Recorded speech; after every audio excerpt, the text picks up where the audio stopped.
Pembelajaran yang diajarkan di Tristar Group tidak selalu di area kampus, tetapi juga pembelajaran di luar kampus atau dunia industri.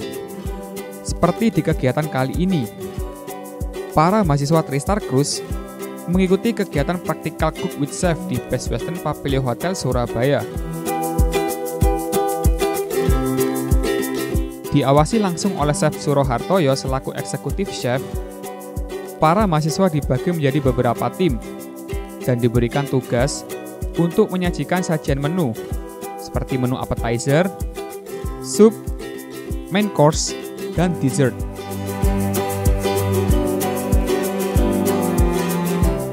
Tampak para mahasiswa mengikuti kegiatan ini dengan serius, karena para mahasiswa dapat langsung merasakan bagaimana dunia kerja yang sesungguhnya.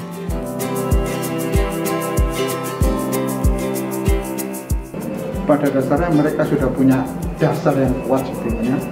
Dari mulai teori, ya mungkin mereka perlu latihan-latihan seperti ini, tujuannya seperti itu, ingin memperkenalkan dan menambah kepercayaan diri mereka, para siswa, yang mana itu sangat dibutuhkan buat mereka untuk kedepannya terjun di dunia perhotelan secara langsung, biar nggak kaget juga.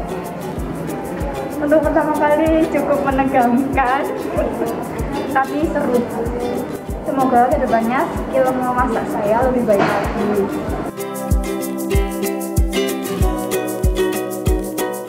Setelah selesai praktik, para mahasiswa dapat menikmati sajian yang telah mereka buat. Itulah tadi kegiatan Practical Cook with Chef mahasiswa Tristar Cruise Surabaya.